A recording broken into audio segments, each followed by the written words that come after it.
Hi butterflies. நம்ம இப்போ beach கேருக்கு வந்திருக்கோங்க. அடையா கிளினிக் வந்திருக்கோம். என்ன சரண்யா திடீர்னு வந்து ஒரு ஸ்கின் கேர்லாம் பண்ண ஓடிட்டேன் அப்படின்னு கேட்டிங்கன்னா, எனக்கு பார்த்தீங்கன்னா ஆக்டிவ் வந்து நிறைய ஆக்னீஸ் இருக்குங்க. கொஞ்சம் கிட்ட வந்து பாருங்கள்.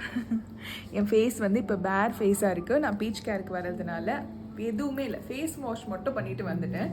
ஸோ இந்த ஆக்டிவ் ஆக்னீஸ்க்கெல்லாம் இங்கே வந்து சூப்பராக ட்ரீட்மெண்ட் கொடுக்குறாங்கன்னு கேள்விப்பட்டேங்க. அதனால இன்ஸ்டாவில் இவங்களை பற்றி நிறைய வீடியோஸ் வந்து பார்த்தீங்கனாலே தெரியும். அவங்க வந்து ஆக்டிவ் ஆக்னீஸ்க்கு வந்து நிறைய ட்ரீட்மெண்ட்டும் வச்சுட்ருக்காங்க. நிறைய செலிப்ரிட்டிஸ்க்கும் இங்கே வந்து பண்ணிட்டு போயிட்டுருக்காங்க. ஸோ எல்லாருமே கண்டிப்பாக வாங்க. இப்போ வந்து எனக்கு ஹைட்ரா ஃபேஷியல் வித் ஒரு பியூட்டிஃபுல்லான ஒரு மாஸ்க் சொல்லியிருக்காங்க. அது என்ன மாஸ்க்குன்னு சொல்லிட்டு நீங்கள் ஃபேஷியல் பண்ணும்போது தெரிஞ்சுக்கோங்க. இது ரெண்டுமே பண்ணிவிட்டு இப்போ உள்ள சரண்யாவும் ஃபேஷியலுக்கு அப்புறம் எப்படி இருக்குன்னு சொல்லிட்டு உங்களுக்கு கண்டிப்பாக நான் சொல்கிறேன். பட் நம்மளோட பீச் கேர் கிளினிக்கு அஃபோர்டபுள் ப்ரைஸ்லையும் அவங்க கொடுத்துட்ருக்காங்க.